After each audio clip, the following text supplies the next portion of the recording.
Okay, can you please state your name, age, and where you are from? William Adam Kenyon, and I'm from California, and I'm 77. Okay. So you said you're from California. What part in California? I grew up in Silicon Valley before it was Silicon Valley. Palo Alto, California. That's cool. Is that where you grew? Like, is that... That's where I grew. Is that where you, like, did you live, how long did you live there for? Until I went to college. With your family, I'm guessing? No, I went off by myself. Don't we all go off by ourselves? You didn't go with your family, did you? Not to my knowledge. They could be in the back room. He's not making this easy, Nico. Well, I don't know.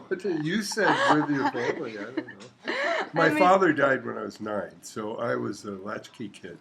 And so I took care of myself, and then when it was time to go off to school, I went off to school. And do you have any siblings? Yes. One of them just died, my oldest brother. We had a conversation. I think this is so neat. We had a conversation. And Woody Allen has a quote that I'm not afraid of dying if I'm not there when it happens. And 3 hours later, after I talked to him, he went to the football game at Stanford and died. And I was thinking, gee, how neat. Yeah. This was just recently, right? Yeah, about 3 weeks ago. Just doing what you Glad want to we do. got to talk. Yeah. Am I skipping questions or what? No, it's fine. Okay, so do you have any other siblings? Or is... Oh, yeah, I got a brother and a sister. And they're still kicking. I'm the youngest. Are you the youngest? I'm the oldest. Oh. I'm the youngest. My oldest brother, who's now dead, gave me advice even when I was 77. It's an older brother for you. Yeah. Do you give advice to your youngest? I know everything.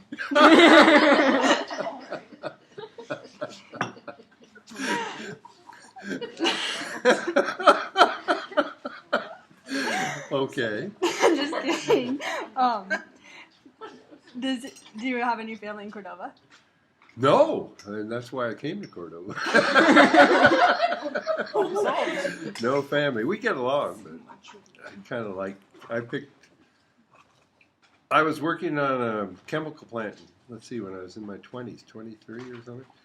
And I got laid off for the winter in Kenai, and I got drunk. But construction workers sometimes get drunk.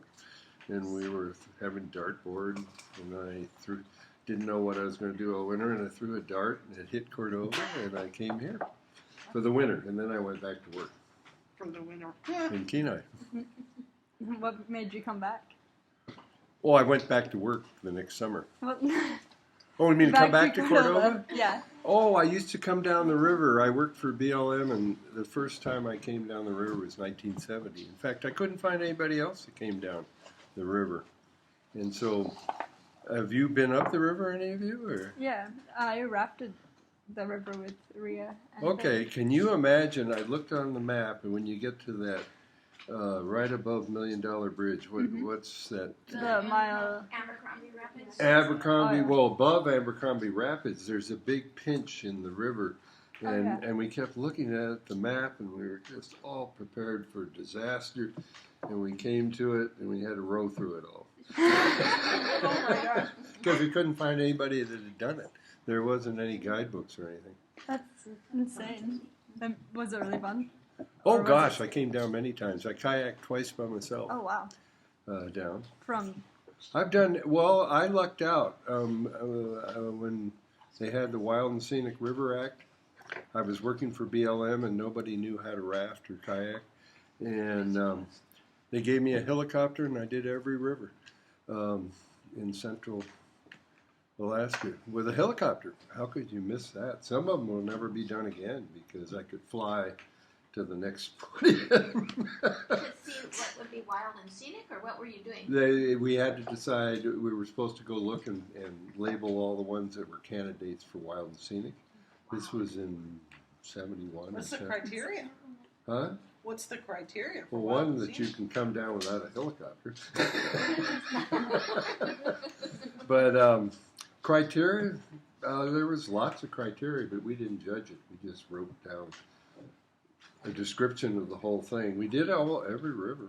Every river in In Alaska? central Alaska, Central. from Healy over to Glen Allen, all the way down here.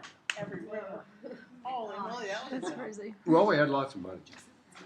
And then the only two they accepted was the Delta and the Golcana.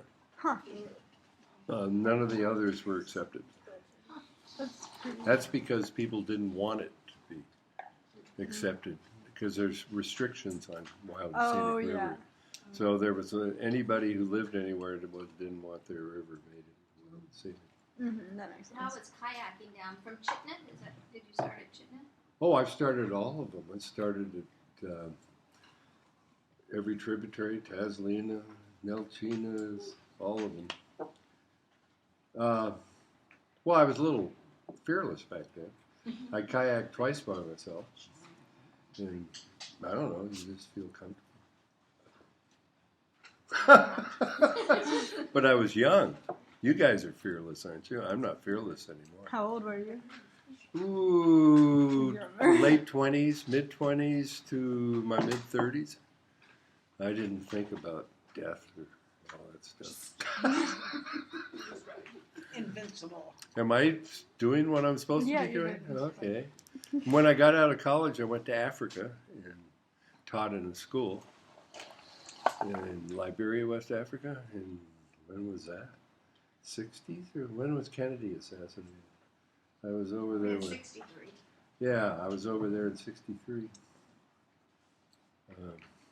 There was In Liberia? Liberia and Sierra Leone and Upper Volta and all these places. That's where Data's dad was in the 60s also, Liberia. Was he? Setting up teachers' unions, yeah. Oh, wow. We'll have to talk about that Yeah. sometime. And then I guess it's all fallen apart since then. I mean, they've had civil war. Too bad. Yeah. How long were you there for? 2 years. Do you have any cool stories? Or Well, it was a Muslim area, and they were all very nice to me. But you mean what it was like? Well, in the place I was teaching, the paramount chief, any young girl coming up, I don't know how I'm supposed to say this, any young girl, he could have as many wives as he wanted. And he would just marry the most, whatever you want to describe, young girls coming up at a pretty young age. And so he had like 20, 30 wives. I thought that was a little unusual. That's a lot. Yeah, and then he made money if they had affairs. I don't want to go too deep. Yep. I went to leper colonies, and that was. You went to a leper colony? Oh, there was a couple leper colonies I went to. In Kenya, in Liberia. Liberia and Sierra Leone, and so on. I don't know. I just didn't get scared back then. Mm-hmm. I'm a wimp now. What were the leper colonies like? Oh, they were isolated. Some of them weren't getting much. They were just forced off from everybody else. I'm not sure the treatment was making it to all of them. But boy, when you would enter, they would all come running to you. Was there very many people that were non-lepers that entered there? No. So, not too Yeah. much bothered me back then. I thought nothing could But happen do to me. Well, I should mention I have a terminal disease now, and I'm taking an immune suppressant that is keeping me alive. And so this disease I have is called idiopathic pulmonary fibrosis. Idiopathic means there's no... Idiopathic means nobody knows the cause. And pulmonary fibrosis, and there's 50,000 people a year that come down with it. I've never met anybody who had it. And nobody knows the cause, and they have this drug that's maybe working or not. And I'm 2 years and a half, and I'm still going. And And they got me in a category of under 5%. But who knows? I might be here quite a while. For some reason, some people survive things. Yeah. I climbed the ski hill. I climbed to Crater Lake. Mm-hmm. I'd say you're the survivor type. Yeah. Why? Well, because I think that you're fearless and you're active and your attitude is positive. Well, once the cards are dealt, you play them. See, look at you. That's what I mean. That's what I'm talking about right there. Well, I mean, it's What else can you do? it's the way it is. I mean, I'm not suffering. It's supposed to progress, but I'm not progressing. But anyway, so it's another thing in life that I get to experience. Mm-hmm. Actually, I'm not far-fetched there. I mean, life is all experiences, right? True.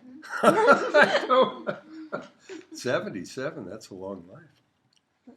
Yeah. Your father, he's indestructible. Have you interviewed her father? Well, what am I supposed to be doing? I will ask you questions. Oh. I have a list of questions. I'm gonna read. Well, enough of me bumbling on. Tell me what I'm it's supposed fine. to do. It's, Tell me the we like stories it. We about we ask these questions and then we have people that just talk for hours. Well, lots of things have happened, but gee. When I came to Cordova, it was a different place. I came in '67, and this was a wild town. Am I supposed to use names? Yes. Yeah, absolutely. Well, first when I flew in, I had a pistol on, and I at the Anchorage airport, the guy said you can't have bullets in the chamber. So I said okay. So I took them out, and I went on with the pistol on, and then I landed here, and a guy ran the airport rented me an apartment at the. I'll think of the name of the hotel. It's across the street from the last Northern.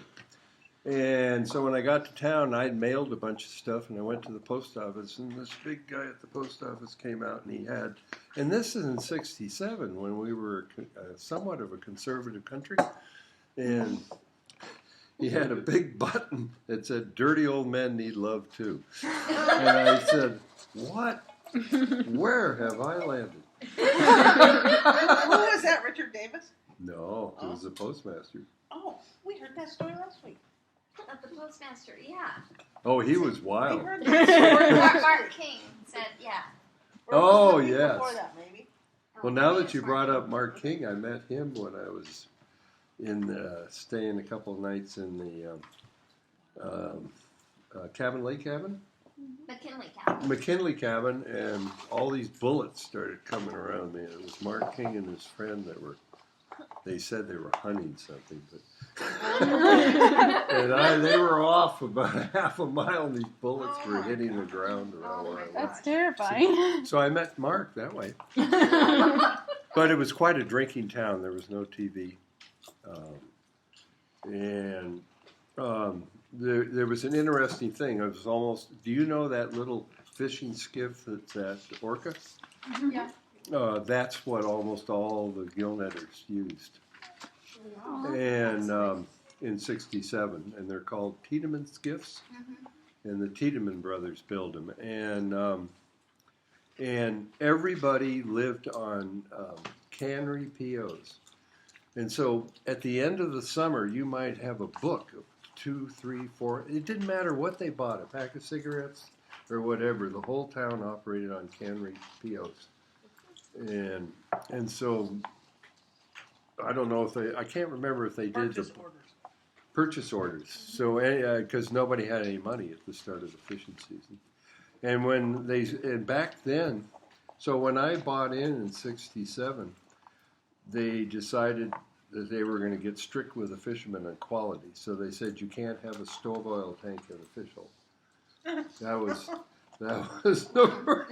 now what a great step, right? And everybody was complaining, and you got a preferred sticker for the side put out by CDFU if you complied, and then you weren't supposed to be able to sell your fish. But there was no icing or anything else, and then No ice. no, So and you just have sometimes to get your fish there as quick as possible. no, nobody cared about quick. They like they'd have a 48-hour period you could deliver. Did you gillnet or seine or both? I gillnetted.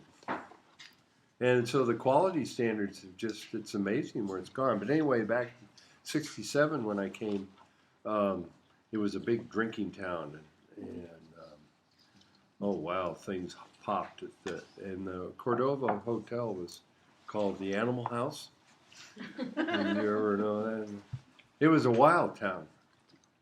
I thought it was kind of fun once I just gave into it.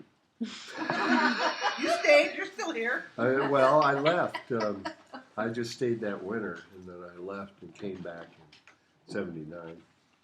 But I came down the river every year. That's how you got here. No, when I went, no. But I brought Nancy Bird here. You did? Yeah, she was. That was a wonderful deal they had. You know, anybody that fell overboard just drowned. Nobody could swim. Well, that's why they built the swimming pool, and the guy gave the money. Bob Korn, donated the money because people would fall. You know, wherever I was in Alaska, they would. You know, one time when I was BLM, I got raced down to Kinney Lake, and 2 kids were on a truck inner tube, and they fell off the inner tube and went right to the bottom. What? I mean, nobody could swim. Wow. And you know, that's awful hard to believe when you're comfortable in the water. Yeah. And Bob Korn gave the money for that to get that going, but people in the fishing fleet used to fall over and just drown. They panic. Well, Jerry Banzak told us he started the water safety course at the elementary school because of that reason. Yeah. And the Campfire Girls got a grant, and they came up and went to every village and taught swimming. The Campfire Girls? Yeah, and that's how Nancy Bird and a lot of people showed up. She was a Campfire Girl? They hired all these young people out of colleges to come up and teach swimming. And Susan Harding, she came and taught swimming in the lake. I bet she might have been with the campfire. I mean, you weren't a campfire girl. The campfires got the grant. Wasn't that how Susan came? She came through. I don't know if it was Campfire. Maybe it I was. don't know I if thought it it was a Campfire church thing. Girls, but she came But and taught one swimming. of her first jobs was teaching swimming, and she had On them the lake. on the lake. Wow. Oh, yeah. Well, anyway, Nancy Bird was at Chittenden, and I said, we're coming down the river, and she said, wow. And I don't know, she showed up again. And so we took her down here, and that's how she ended up here. Was she with Carl at that point? No. You know, Alaska was a pretty wild place. There was no money. Yeah. The money was tight. How many years did you fish when she bought in? Well, from 79 until 5 years ago. And I worked construction and BLM and tugboats. And what else did I do?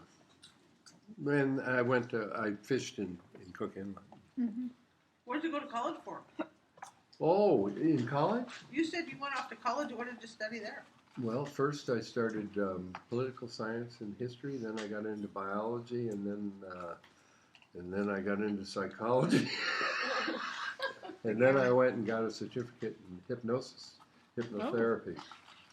But I don't participate in that anymore. Aw. But can you do it? Yes, I can. Ooh. Oh my gosh. Seriously, can you? You know, you're sitting there calmly on that stool. You know that you can trust me. And as you start thinking about feeling relaxed where you are, slowly, yes, feeling relaxation. Maybe after. Yeah. No, I Maybe don't. I'm I slowly don't do it listening. anymore. You know, there was some people that talked me into past life regression, and this one woman. So I just did what they wanted, and you set up safety procedures, and you send them back on wherever the hell they want to go.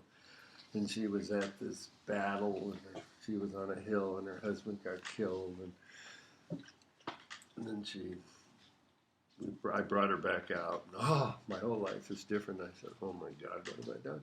And because I was not part of it, I took her back and had a safety procedure to bring her back. And I should have never done those things. And she divorced her husband when she got back. And she said, "Mom," she was floating around. I said, "Boy, I'm not going to do any more past life regression." Wow. What if you just make me stop for you? Well, there's you a can do that whole in real life too. there's a whole I'll safety stop you. procedure you can do to bring a person back out.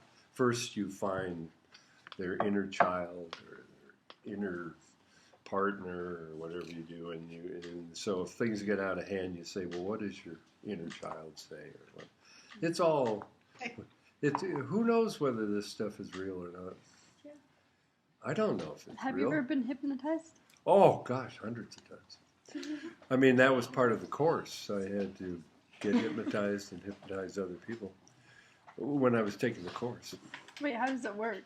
Or You mean hypnotizing? yeah, People? Oh my God! Is we supposed to be going? Yeah, we're like, Yeah. we're interacting with each other Well, because of interesting. One thing is there. Well, it's real complex, but the person has to decide if they want. I've never fooled around hypnotizing people like stage people were. Olivia wants to. Everybody willingly wanted to be hypnotized, right? yeah. So, do you ever driving a car across the desert or something, or you bet you have down in Washington, and you lose track of where you were for a while? Yeah, basically everything is the same for about 500 miles. No, but I mean, you just said, "Where was I?" or you weren't. Well, that's a trance being put in. A trance is, I don't know. Is there another reality? Is there a general reality? Oh my God, we could just go. Yeah, it's all very psychological. We got religions to solve that. Well, one way is you got to trust the person that's doing it, and then you got to have a voice. Like I seem to have a good voice for it as you sit there and feel comfortable, and knowing you're in a safe position and you're with a safe group. And would you like to? Is there some favorite place you like to go? And we can go there, and you can close your eyes, and walk down the trail, farther down the trail, going down. So, I mean, that could be one way. On you the could do it. sofa, Olivia, not on the stool. It's called an induction. You bring the person in, or people can trance themselves too, or you repeat. I don't know about these stage people. Wait, what do you mean? I mean, I never hypnotized anybody that they had some reason to do it. That they wanted to. And then I stopped hypnotizing and used talking with people. If somebody says something out loud, it means more than if you're thinking something all the time and not expressing it to other people. If you express it to somebody, it changes everything. Have you all experienced that? Well, what I'm saying is that if you're just keeping it inside yourself, if you express something to anybody and they don't even have to say anything, it changes. You start looking at it different.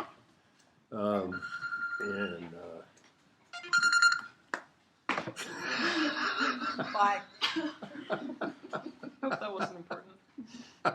I don't know. I saw an Are we angel supposed to idea. be into this, or Yeah, I haven't been into this for 15, 20 years. unless you don't want to talk about it. Oh, I don't mind talking about it. It's and so I got involved with Milton Erickson, who just does projects where, I've had people. So when I was studying at the end for 1 year, I had clients because the guy I was working with, they all wanted to go to him, but he cost $100 and something an hour, so they could come to me for free.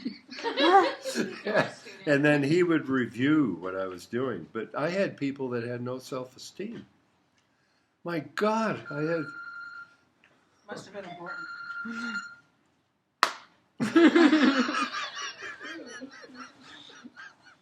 I mean, can you believe that somebody has no self-esteem? I've seen a lot of people who Isn't it frightening? Yeah. Just think what it keeps them from doing. Oh, just amazing. I remember this one woman is in her 50s, and I worked with her for weeks. And speaking of the Girl Scouts, the only thing she ever felt good at was on the Girl Scout cookies that she sold. She won an award on Girl Scout cookies. So we started there. Do you remember? And then there was a place you'd touch them on the shoulder and you say, "You remember?" This was Milton Erickson way. Where you remember how you felt when she won the award for the most Girl Scout cookies, and then you started, moving on from there. But how could somebody be 50 and has felt nothing good about their whole life the whole time? It's sad. I thought it was more than sad, not what I should be doing. So were you mostly hypnotizing people that had issues they wanted to sort out? Yes. Okay.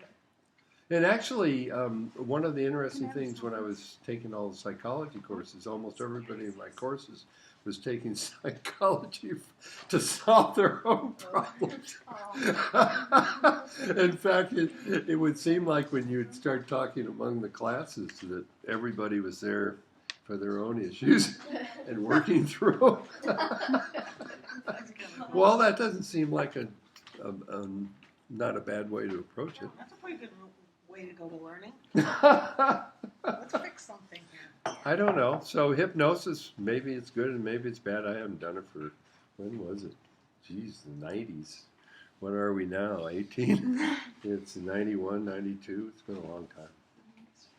I don't know whether it's good or bad or what it means or whatever, but there are people that, well, and then there was another one. I don't feel kind of, well, you're all mature. They had this one woman that everybody takes advantage of me, and one of the strategies we had, if you ask the right question at the right time, it changes a person's life. And I thought that was a big joke when I first heard it, but as I followed through. So anyway, I had her, and my God, everybody was taking advantage of her and everything else. And so we had the Milton Erickson way is she said, when you come to the meals and somebody says, "Do you want this?" She said, "No!" Get her to say no. But anyway, let's not get too deep into it. But one day she said, "Oh, I went into my father's room and there was these books there." And she started, I'm not going to get into the books, but and I said, "Well, why do you think they were there?" And boy, it changed everything. And she had been abused. And it just opened the whole thing up. And then So it helped her. I turned her over to somebody more qualified than me. But you But- started opening that to get help then. I just asked, "Why do you think they were on top of the bureau?" And that opened it up. Isn't that amazing? I really believe in that. If you ask the right question and just listen and ask somebody, "Why did you do that?" But without judgment. Changes everything. Does that make any sense? Yeah, it does. Just listening to people to let them speak their mind. That must be what you're doing with this thing, huh? Yeah. You're going through therapy right now? Huh? This is actually a secret therapy. Oh, wonderful. Well, how does that make you feel? I think I probably need it. I've had a few psychologists through my life. I really believe in it. I've also had one that abused it, where he violated confidentiality, and those are big things. Like, never mind. Oh, my sister-in-law told me this is a great guy to go to, and all he did was call a year later and ask what I was doing, but that's a violation. Yeah. You're paying. It's not horrible, but confidentiality is.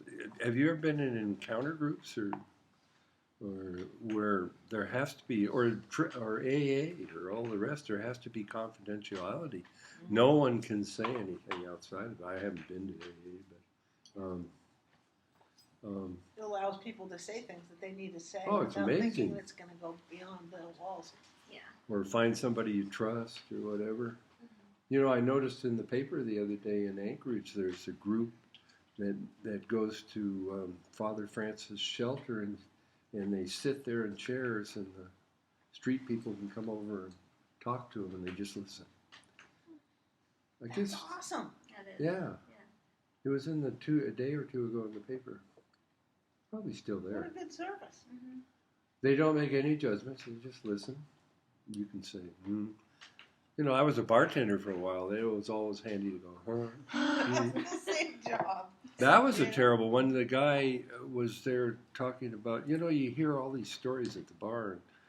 And the guy, I was a bartender at Edie's Bar and Hotel in Kenai. And he ran out on the highway and jumped in front of a car and got killed. And I felt so sorry for the driver, but I was in 22 or 20. And Edie said, if you say anything, you don't know what I'm going to have done to you. So I didn't, but I felt so sorry for the driver. You know, Well, but you would hear these stories in the bar. Oh, bartenders are great for being psychologists. And you say, oh, wow. And then every once in a while you'd forget, you know, you'd say, and then they'd ask you something, they said it. I don't know what they said. Bartending's horrible and not even healthy back then. Everybody smoked. Oh, yeah. What am I rambling here? This is what I'm supposed to be doing? Absolutely. So have you? Well, you said you traveled to Liberia. Oh no. Liberia? Yeah. Have you ever traveled to other cool places? I have, and I've done it with the Blues. Oh, I've caused. I went with Food First to India and Sri Lanka. I've been to Colombia. I took the Laos. The Lao kids. Do you know the Lao kids? Yeah. We all went to Colombia. In fact, there is some wonder whether I picked up a fungal infection, and that may be what's going on in my lungs. But I haven't brought that up to the Laos. You're the cause of this. Do you guys know Gabriel?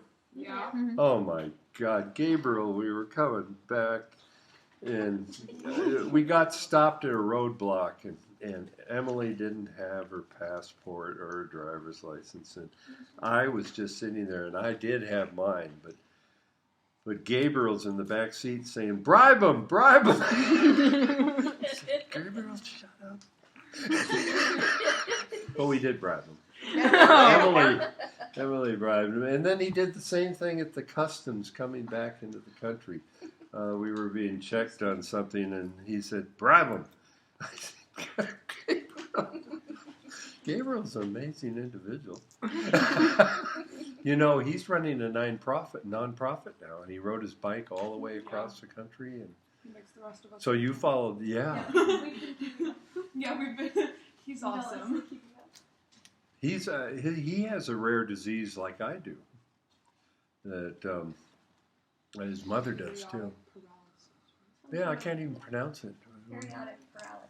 Yeah, I'm pretty sure that's what it is. And he went across the country talking about it. I've never met anybody with my disease. I don't even know what's going on, and I've never had any doctor or pulmonologist that had a patient that had my disease. Really? No, I went to University of Washington and finally found some that did, but then they said, well, we understand it, and nothing can be done. You know, we have this one drug that's $120,000 a year, and Oh, God. but I'm getting it free, and now they're really interested in me because the drug company is wondering if, but then there's no proof the drug is working, but I'm still No here. proof that it's not, though. There's no drug, so the drug company is picking up the whole thing along with it. Oh, I don't know. It's just. So what did you do in India? Oh, I went with Food First, and I was in a community that was half Hindu. No, 1/3 Hindu, 1/3 Muslim, and 1/3 Christian. And it was an experiment to see if they all got along. And they did. Yeah. India. It was in Kerala province. Where's that at? And then did I learn. Well, they had me speaking in India to groups as we were traveling around getting to Kerala, and I did not know that the lowest of the lowest caste is fishermen. The untouchables. Yeah, it's a little above the untouchable. Oh, it's pretty much untouchable. And so then I changed occupations. I became, I don't remember what I told them. I was no longer a fisherman. A clown. Are you a clown? No, a clown wouldn't work either. I said I was working for the government or something. You I had don't to know. That change. sounds pretty low. I had fun over there. It was nice. How long were you there? 5 months, 6 months. And then Laos, and then I've been to, all over Central America, whatever. Fishermen get around, It's a brutal one. We only get 8 months off a year. It's brutal.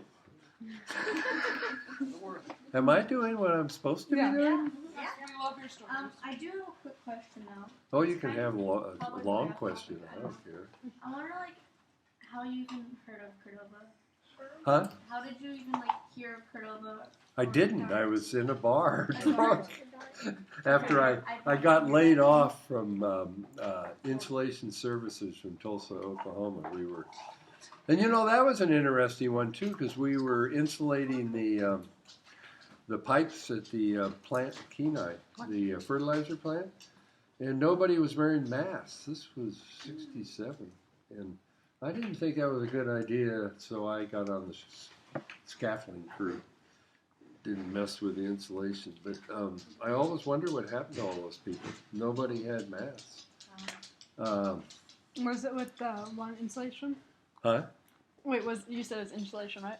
They were putting insulation on the pipes. Was it I can't remember what it's called, the one that's really Asbestos? Asbestos. Yes, it was, and there was no. It was amazing. Of course, when I was there, I remember a friend of mine had an accident. He was drunk, and there was no drunk laws. Back in the '60s and '70s, nothing happened to a drunk driver. It was when those two kids were waiting for school. Where were they at? What's the ski resort on the? Alaska? It was near Alaska. They were waiting for the school bus along the road one morning about 8 o'clock or 8:30, and they got dragged a mile. Both of them killed. Oh my gosh. And that's when everybody had enough, and they put in prison terms and so on. I don't know when that was, the 80s? Or? You said they got dragged a mile? Oh, they dragged the kids way down the road, one of them anyway. How did that happen? They got caught under the car. That's awful. But I mean, they were waiting for the school bus. But before that, nothing really happened, with drunk driving. And then that was when the women for drunk, what is it? Mothers Against drunk driving really got going, and we put in penalties, jail terms. Gosh, it's like, so anyway, when I came here to fishing, so that first, in '79, they forced everybody to take the stove oil tanks out of but you could have the fish for 48 hours or whatever. It didn't seem to matter. And then what were the next big changes? Of course, we had terrible strikes. Did you ever hear about the strikes? I have a little, but not really. Yeah, we had strikes every year, and CDFU was. When I first started fishing in '79, the cannery workers were under CDFU too. They had a cannery, and then Jim Four brought in Mormon boys and broke the union in a strike in '80. I don't remember the exact year. And then so we used to strike all the time, and they had a rule. It was really funny, actually. I kind of enjoyed it at times. So there was a rule that when when you voted to end a strike, nobody could fish for 24 hours. So you'd have different groups. So you might vote on Saturday for a strike, let's say for silver season. And then a different group, and then they'd all go to the Palmer Fair or something. And then a different group would come in and vote to end the strike. But there had to be 24 hours. So if they voted on Sunday night to end the strike, you couldn't fish until Sunday night, Monday night. And so CDFU would send airplanes flying around. And if they saw you fishing, they would go send a bunch of boats over to stop you. It's hard to believe. Wow. That went on for quite a number of years for strikes.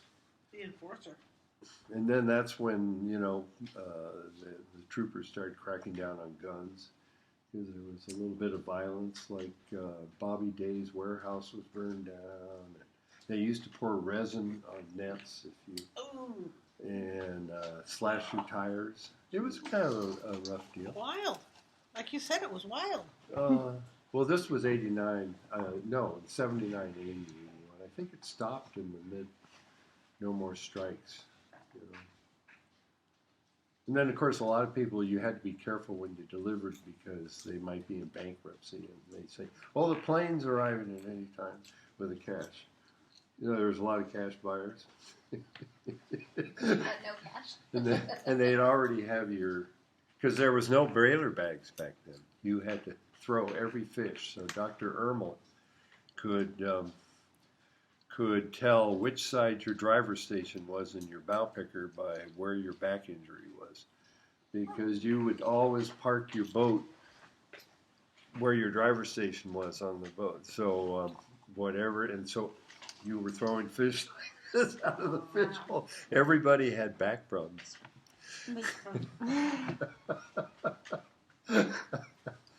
But anyway, then they got strict and they came up with a 24-hour rule. You had to deliver the fish in 24 hours, but no ice. And then look where we are now. They have refrigerated and all the rest. It's come a long ways. Mm-hmm. I mean, I remember I used to fish pinks. They used to be gooey mess. Ew. Just gooey. Ooh, Oh, it was putrid, but they'd can them. Ew. Like, would like you? that makes it okay. Well, You Well, can't they're see them. already gooey, so- I remember one year I'm not going to mention the fellow, but Oh, come on. I got hired by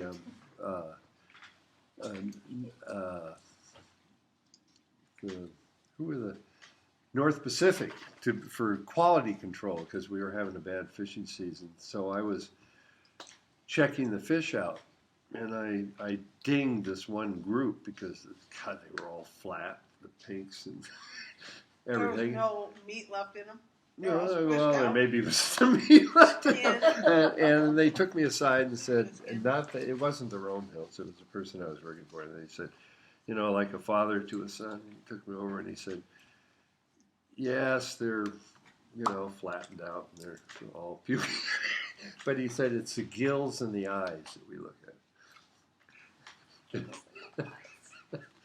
Whoa. And if the gills are nice red, I think that was a nice red color you're supposed to have, and the eyes had a certain, I've forgotten because it's been so far back, but the 80s, but then they're okay. But you can do what you want because you're free to do this, but this is what we. Oh my god. So I passed the load. It was the gills. Pretty nice. Yeah, pretty nice gills, but there's no meat left in there. But the gills are really good. And in the 80s, there was cash buyers, and a lot of people got stuck for their fish. Was there any raids? Huh? Like raiding the cash? Oh, they just didn't. Their checks would bounce, Or not like just like come on with guns to the cash tender and try to steal all the money. I had heard rumors about that because those guys were carrying around bags of money. Right, it's good. Yeah. I've Yeah. heard stories of And sometimes they other got lost. fisheries, but I know. Not I know. Cordova. They might have 50,000, 100,000 in Thanks. in bags of cash. Yeah, there was some stories. I never saw a robbery, but I remember one Japanese guy was floating around out there with his engine broken down, and he had the stash of money, and he couldn't go anywhere. I don't know, but look what they have now. They've got high quality. Mm-hmm. It's all well done, and there's no cash buyers, or I guess there is Cam too, but she gives checks too. So. Yeah, she's not really a cash buyer anymore. No, these guys had actual cash. Yeah, that's crazy. I don't know. And so anyway, the town is kind of religious now, and kind of impressive. It's not the big, and there was no TVs. Mm-hmm. I mean, there was just the bars. That's all you had. So there used to be a string of chairs, big windows like this in front of the Northern Hotel. And when I first moved in, I sat in one of the chairs, and boy, did I find out you can't do that. It belonged to each old guy. Oh. These retired guys that would come in every day, and so I was told off real quick. Don't sit in that chair. So Yeah. Jimmy Ware was going to come sit in Well, he was young back Well, it. He was. I saw him sitting in his chair at the powder house today. then. Oh, is it the same chair? Well, he's got a chair that's got his name on it. Jimmy Weber. Oh. Well, it's pretty, and there was.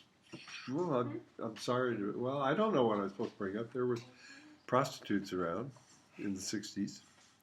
In fact, right behind Hoover's Movers, there was a string of houses. Do you guys know I had who been we're- told. I was. Anyway.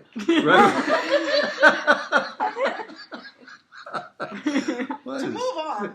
my God, what am I Better doing move on, here? yeah. So there was a string of houses, so you know where the gas station is. So if you go down the road, and then if you turn right, you go to to the right is the Pioneers, and left there was a string of houses along there, yeah. and that was where the ladies. Is that down where the Currens live? Down along there? No, it was right It was a little. where the Behind Quonset hut the is? state troopers. Right where Where the the- state troopers drove into the back of their place there when they were Oh, there. back in the lumber There yard. was sorted houses in the mid '60s.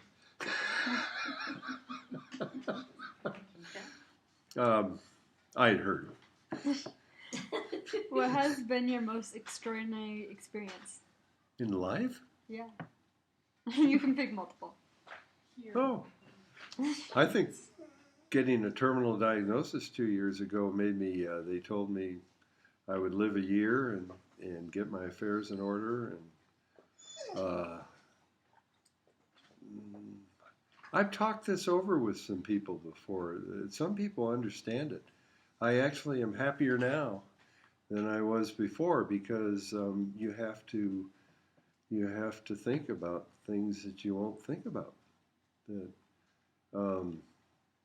how do you describe it? It's awful hard. Like I followed Carmen Smallwood and all these people through to death and very That was close to Andrew. them. We interviewed Andrew.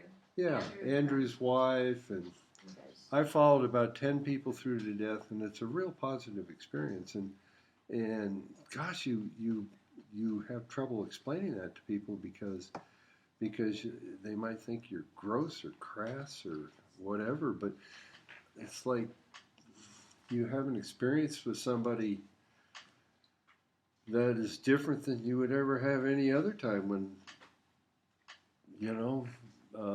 I'm still, Carmen is guiding me through what I'm going through right now. And there was a Lars Holstrom. Did anybody ever hear? He Lars, died. I remember him. And he died at 35. And I with him until the night before and his family. And Lars said, I've been able to do everything I wanted and had a wild life. Ran here and there.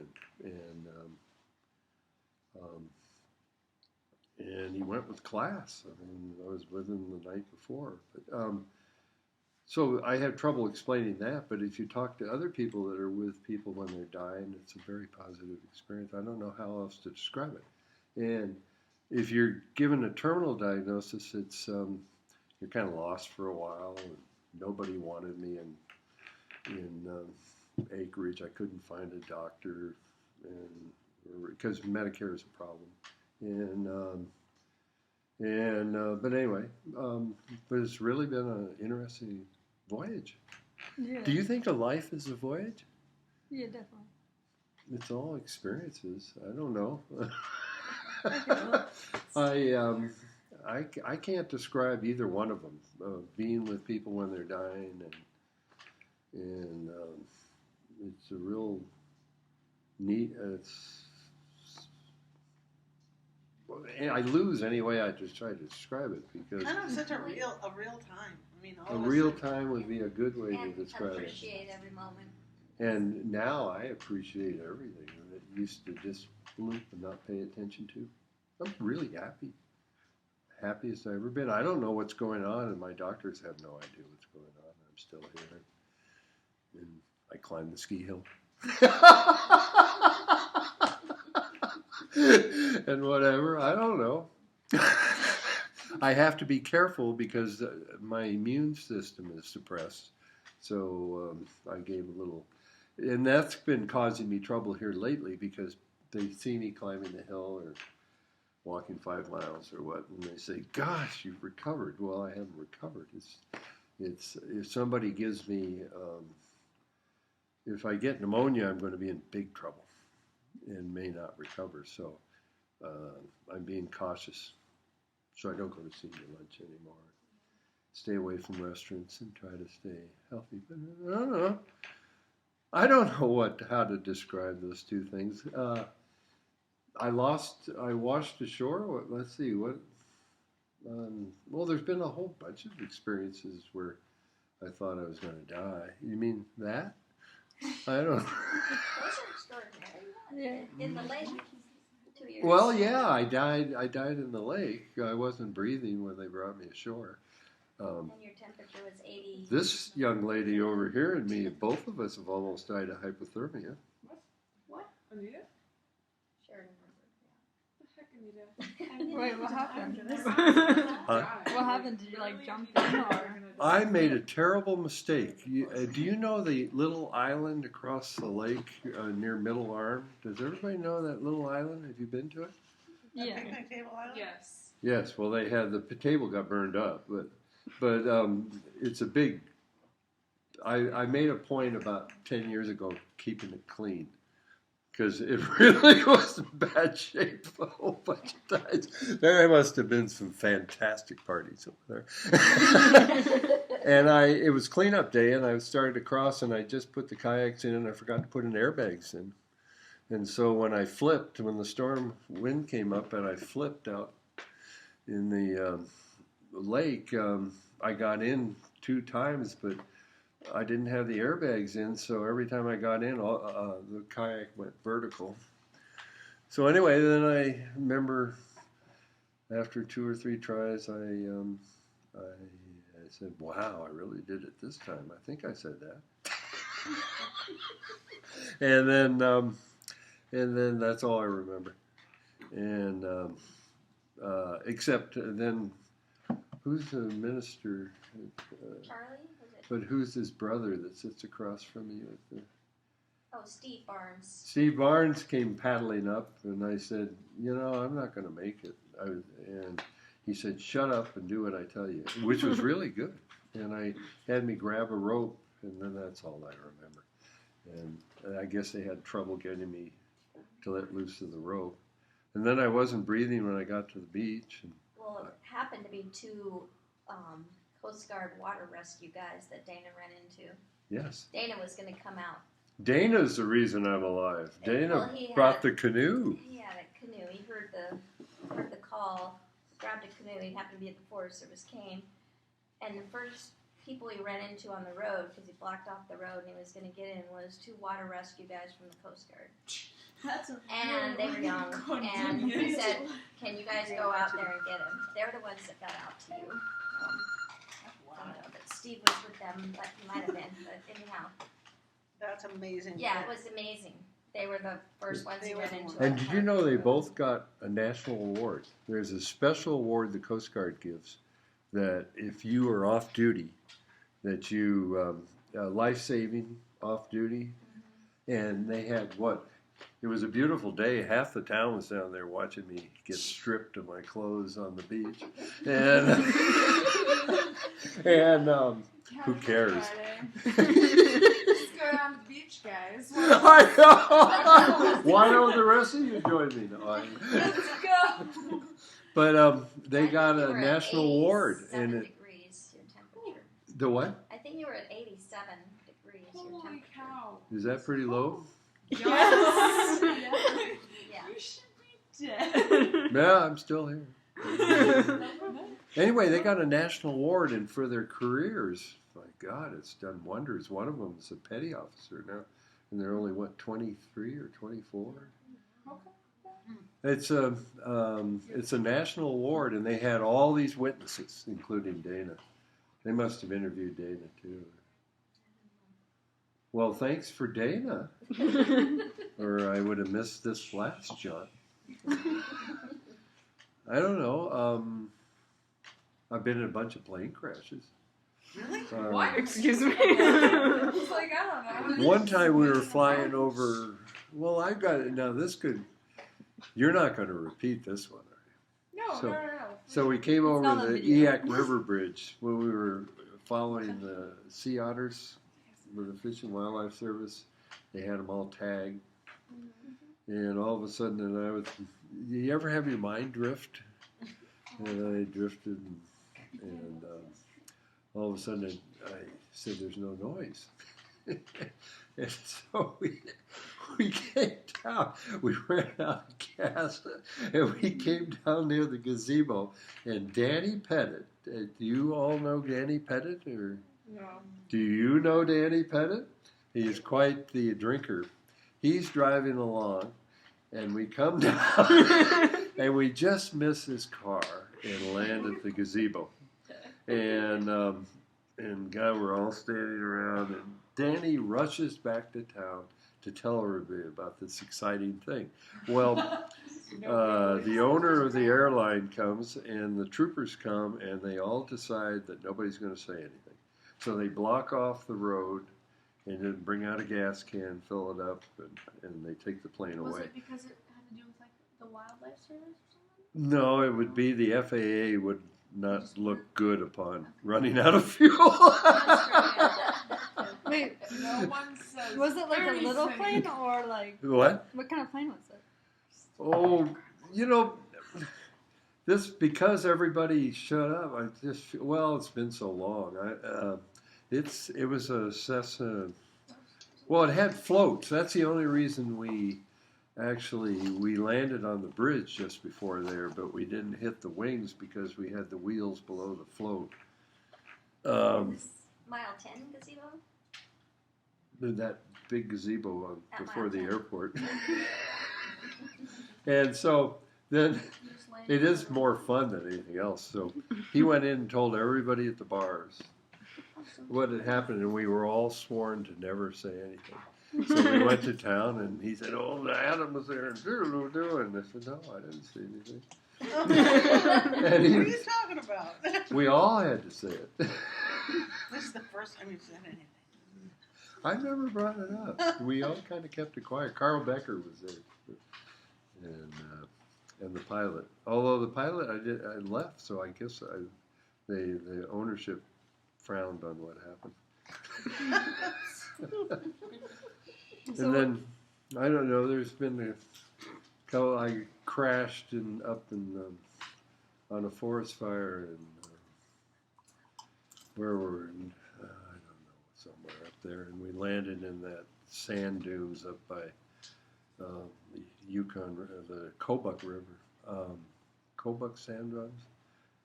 It's kind of a bumpy. And then there was another time I was in a helicopter and we were crossing Cook Inlet. And do you know auto rotating? when the engine fails, you can auto rotate. And we came down, and I wasn't sure that we were going to be on the highway side or in the mud flat. And we just barely made it. Where did you land?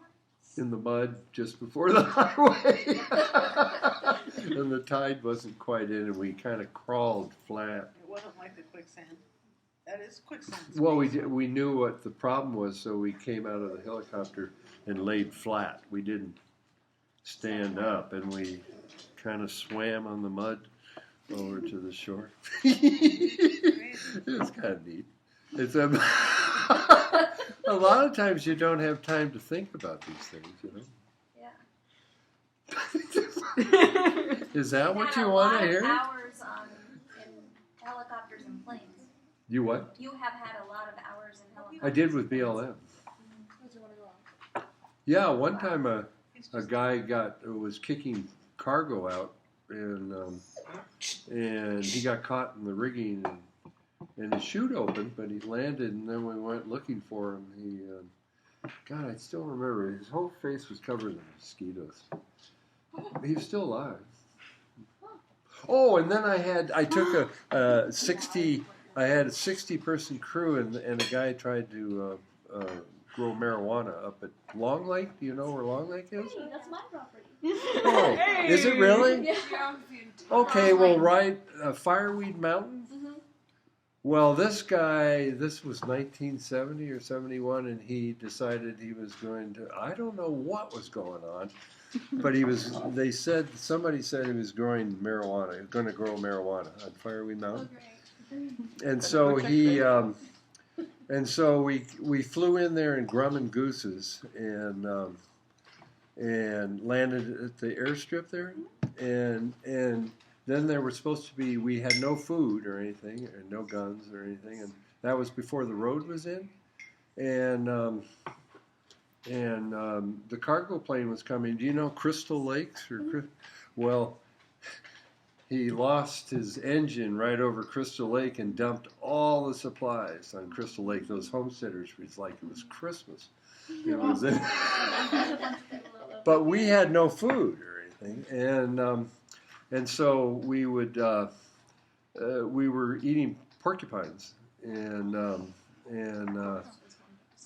bears, were coming in because there were a lot of bears, and so the bears would be coming toward us because we were cooking the porcupines. So we'd line everybody up. We didn't have guns, with chainsaws and Pulaskis, and charge. There were 60 of them, and the bears all went the other way. But it kept on. We didn't have any guns or any supplies for a day or so or two. That was kind of unusual. Who's the airline pilot that had a homestead farther on down the way? He just... Down at that same property? Well, a little farther before McCarthy. Before McCarthy? He had 2 boys. Oh, there's Steve, but he has 3 boys. Steve Alexander. Or am I thinking the other direction? Towards McCarthy? Yeah. Anyway, these 2 kids showed up on a 4-wheelers. And they were only 10 or 11, and I said, "You're hired. We'll pay you later." we paid the We're father. like cash buyers. Yeah, we paid through the father later. I don't know. That wasn't too exciting, but we saved your Long Lake there. Yeah, saved her from the bears, apparently. And then we And the used. fire, yeah. Did you ever cross the Tuscaloosa Bridge when it only had 2 planks? Oh, that was Way exciting. before my time. No railing and 2 planks. That's terrifying. It's scary now. It was really terrifying then. And so one year they put a bridge into McCarthy, and I drove in many times. And I drove by the Gillahena Bridge, and it was all intact. And I went to McCarthy, and I stayed a couple days with Flo Hagelin. Did you ever? She was killed in the murder, her and her husband. But anyway, I came back, and the middle was missing. And I said, It's "Wow." still standing today. And I said, "What have I been doing? Where did the middle go?" And so I went on. I was in a hurry, and the middle that was missing of the bridge, Gillahina. And then I came back a month later, and this guy had a log cabin restaurant. And he was so happy I came because he could sign up that I bought it. He had his restaurant and operate. He dynamited the middle of the bridge. He's the guy that took out the bridge?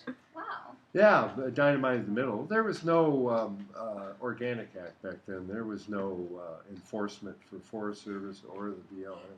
So you can just do whatever you want. I want to blow up this. Well, in bridge. '71, there used to be a neat ghost town called Denali, and I was going to go up there and photograph it so they could get a National Historic rating for it. I drove in and I ran into this prospector who had filed over the whole town, and he was pretty armed. And he said, "You're not going any farther."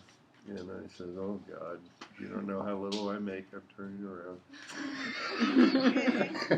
I left, and so we called the U.S. Marshals and said what had happened, and so they called back a week later. A day later, and said, "We have the answer. Don't go back."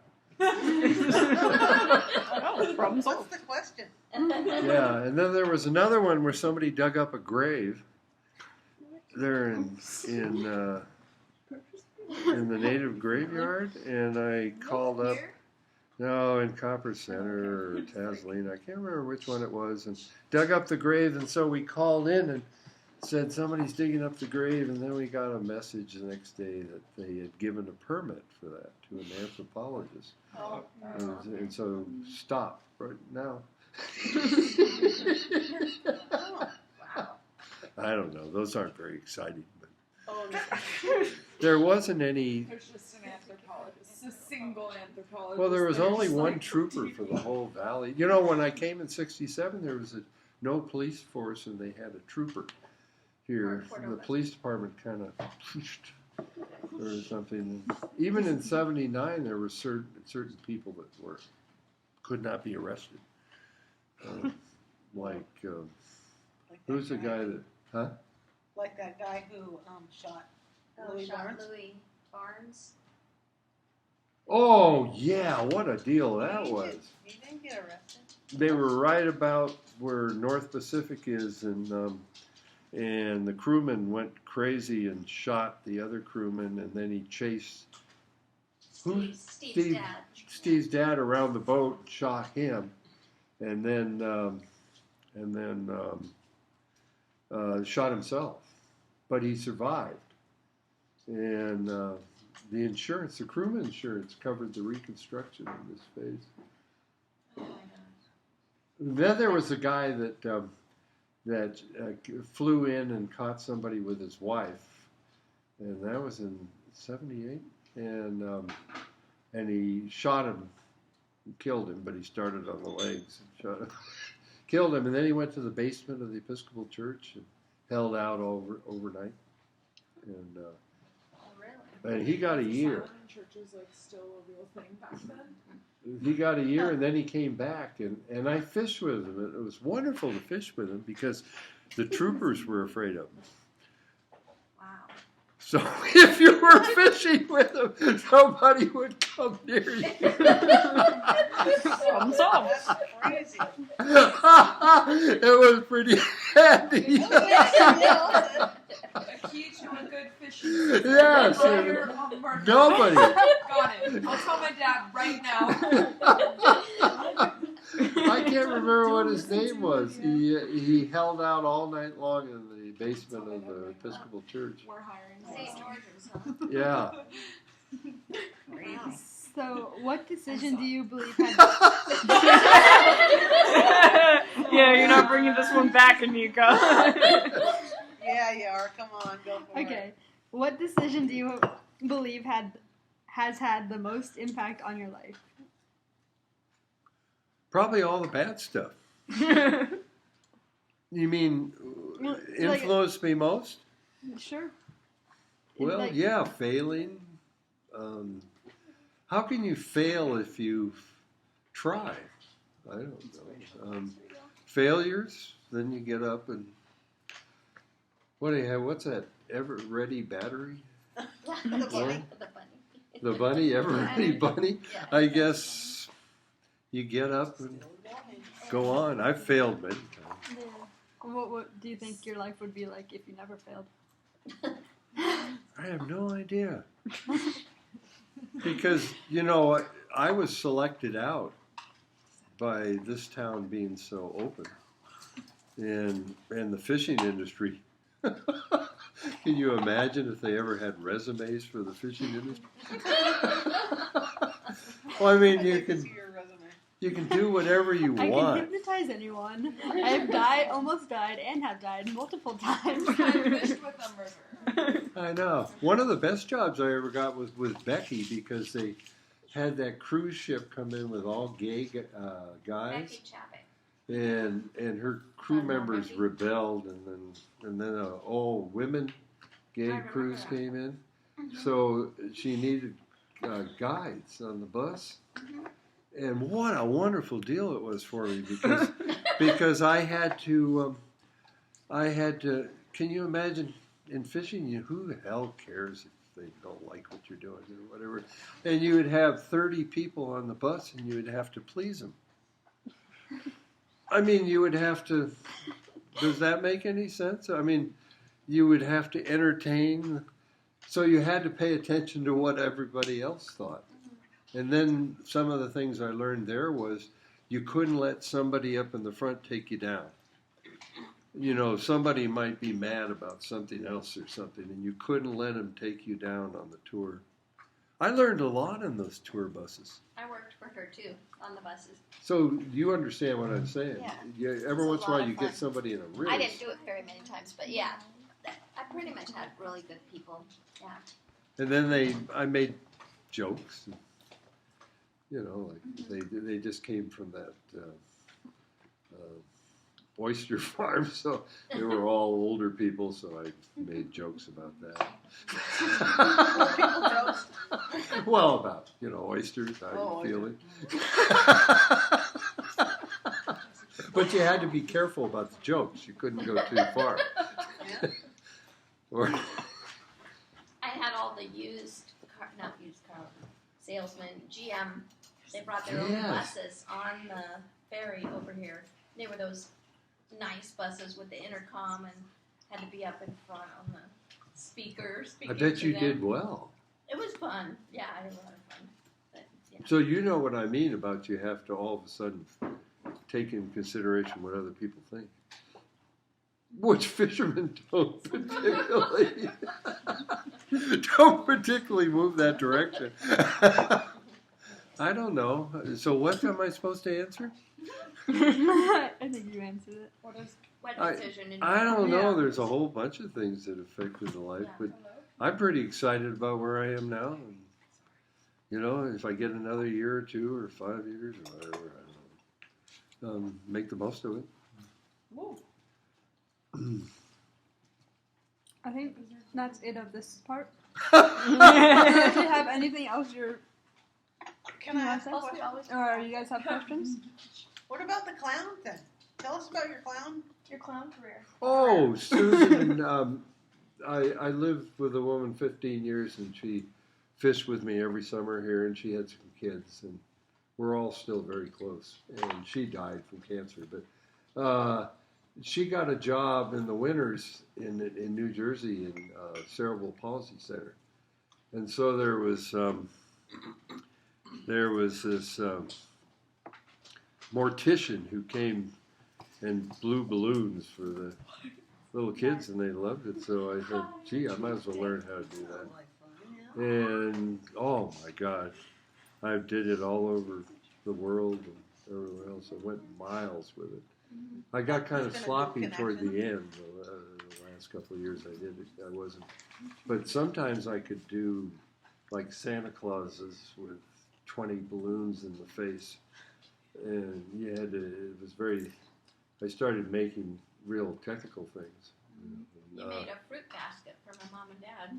Yeah, but those were pretty simple. But I got in, for a while there, I got into Pretty simple. sculptures that maybe had 30 balloons, 40 balloons, and you'd be almost to the end and one would pop. Oh, darn. and you'd have to start I again. can make a balloon work. No, I got miles out of the balloon. So, yeah. That was a good And he connection. could blow up all It's the not blowing up. balloons, those long balloons, without Oh my gosh. pump. He blew them all up. Maybe that's why I'm still alive. We must have developed some, Your Pulmonary lungs, thing, yeah. yeah. I don't know, or maybe it caused it. I don't know. There's a little powder that was in them. You didn't want to inhale the air. I got miles out of those balloons. When I was in that community in India, oh my God, we just had a ball. I could see how that would be. You couldn't speak if you couldn't speak the language or anything. You could just totally connect with kids. Well, And I was- probably adults too. One time at Big Bend National Park, I rowed across to Mexico in a skiff. That was back before all this border thing. There's a wall. And I crossed over, and oh gosh, there was one little. I was traveling with my brother through Mississippi back up to New Jersey. We had gone down the Grand Canyon, and we came to this laundromat, and there was this one young black kid, and I blew a balloon for him. And pretty soon, talk about that time that I was doing it for 3 hours. The whole, it was some obscure town in Mississippi, and the laundromat just filled up with kids. Oh, I got miles out of the balloons. I guess it's just something I had to give up. I still had fun. I did the last one. I did Karen Samuelson's wedding at Pioneer, and that was my last one. Pretty neat. If anybody wants to learn how to do it, I'll teach them. Oh But my gosh, that could be one That'd of be our... that'd be super cool. Teach everyone how to. Connection thing. Yeah, that's what So I'm doing. fun. I've got all the stuff. If you Basements full of balloons. no, I don't have balloons because the secret of the balloons, they have to be they can't be old. Yeah. Ah. And so there's a place in Texas that I get them from. But I have eyes, and I have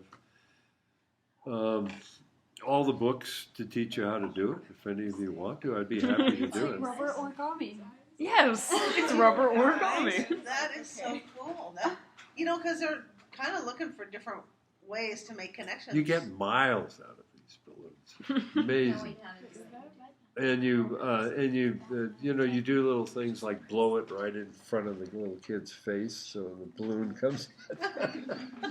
And then and the reason I blew them all the time was that if anybody gave me any static, older people, I'd say, well, here's a balloon, blow it up. And it has to come from your chest. It can't come from your mouth. So it takes a while to learn how to blow them up because you can't blow from your mouth. It has to come from your chest. And I long ago forgot, how I learned. It took me a while to learn. But boy, it makes a mystery out of what you're doing. Mm-hmm. And then You guys could do that for parties. You could be so fun. yeah, they're just all the books are. There's guys. I have one book that's there that this guy's went all over the world, to Sahara, everywhere else, blowing balloons. I've covered India, Sri Lanka, Colombia, You just take Mexico. balloons with you when you go. I Go used in to, those yeah. places. What a good tool to bond with people. I once messed up the whole Mummers Parade in Philadelphia. I blew balloons on one side. This was back when a lot of people weren't doing it. And so all the kids kept running across, and they messed the whole parade. Well, and Not that I was shocked. I didn't know. well, and didn't you have a unicycle with tennis shoes on it? I did. I had a It was high you! unicycle. It was you with the unicycle with the tennis shoes. I had one with a horsey on top. I don't remember that one. I remember the shoes though. You don't remember me riding my horsey one? I don't remember that. The name of the game was to make, because I was more into mime than clowning, to make yourself look as ridiculous as possible.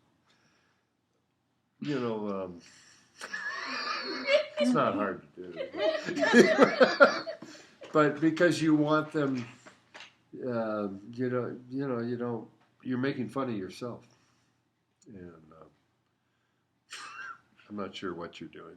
It's so funny glasses. Or, you don't have to do too much, and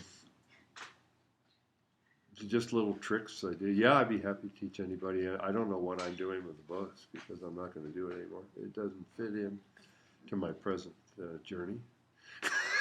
Yeah. How cool is that? I think Yeah, that's a that really would be good really Yeah. fun. It sure goes over in birthday parties or Yeah. everything else. Well, maybe I found a home for the books. I noticed them the other day. I'm starting to give away everything because I don't know how long. So, I mean, I'm not saying that in a morbid way. I'm very happy. I mean, I hope you don't think I'm being No, but I morbid think we about love the to whole learn thing. people and No, I stuff. mean You about guys- saying I need to get rid of things. Well, I think our culture isn't used to expressing okayness with death. I guess we are, and I don't know. I mean, everybody's got to do it, but I feel like Carmen and Lars are with me right now. And everybody got it together now, whether I do. Oh no, how unfair it is. Oh, woe is me.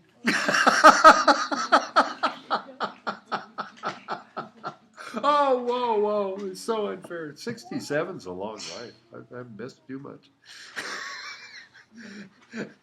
And 67, I thought you... 77. Yeah. I mean 77. You just missed 10 years right there. 10 years. Yeah. I lost 10 years just like that. Just like You're that. going 28. I don't Oh, know. wait. I don't know. It's Boy, let me tell you. not a bad life. And we're very lucky we are. Just think if we were in Afghanistan. So I don't want to think what's ever said to me. or all the poor people that are going through cancer. Oh. I don't You want know? to cry. Yeah. Huh? But there's two of them. There's one in Cordova and one in the world. I don't know. Anyway, I don't have any answers for anything. What's your favorite place In the world. in the world? Gosh, I don't think there's any particular favorite place. Although this town tolerates me. It's yeah. We used to say Cordova's a good place. They may not invite you for Thanksgiving, but they'll put up with it. Cordova puts up with everybody. Pretty much. Yeah. Do you have a favorite place in Cordova? Huh? Do you have a favorite place in Cordova? Well, I lived on the island out there for a while, a couple winters. I don't know. Everything's wonderful. Mm-hmm. I don't think I have everything. It would seem like wherever you are, if you just decide you're going to make it work, that's good enough, isn't it? Yeah. Well, I mean, if that's the way it is, if that's what you've been dealt, make it work. It's all your favorite. What? It's all your favorite. Well, I mean, there's, Thoreau talks about, you can go, well, if you get into fractals, you know fractals? What? Isn't it math? Well, as you get, you could turn your whole life in your backyard into a wonderful world as you get smaller and smaller, right? I mean, in what you're studying? It's essentially making things smaller and smaller. Yeah, it's essentially the project that I'm working on is putting tiny trees onto tubes, but in a cool way. So things can get exciting, and I'm excited about it, even though maybe no one understands. They don't have to, but it's this house could be where you are. Make the most of it. It's delicious. Make the best of any place you I guess. I don't know. I didn't. Thoreau is a funny one because everybody talks about Thoreau, and he made it every Sunday into his mother's place for Sunday dinner. He was only from here to town from his parents. And then, all this about the wilderness and Thoreau, it makes you wonder. I mean, all those real Alaskan shows, they're like 10 miles outside of Palmer. Isn't that like, something? Or the one outside of Homer is. Yeah, they're like next to 3 miles Safeway. from a Safeway. I used to go there all the time. I'm like, really, guys? You don't have to pretend like you're living on the edge. It's okay. They're making good money at it, though. Yeah. I don't Yeah, know. they seriously are. It's I annoying. like it. Can you show the camera your phone?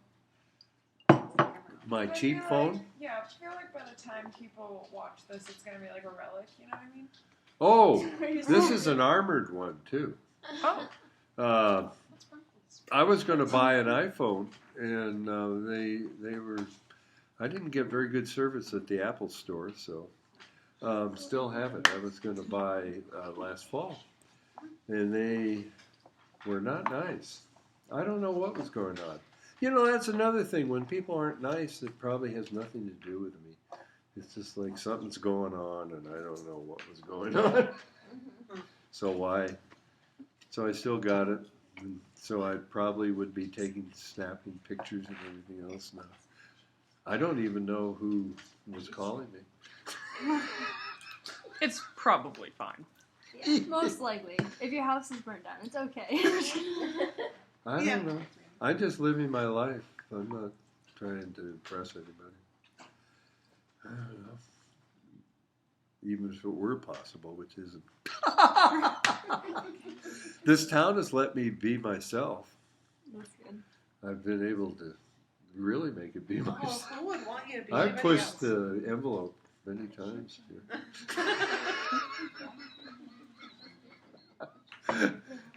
And they let you do it. I don't know. It's a wonderful town. Yes. Yeah. Do you think? I mean, you probably want to go somewhere else in your life, but it's a wonderful town. Or I feel like I'll go somewhere else and then be like, I miss Cordova and come back. And I thought when I quit fishing, I wouldn't stay here.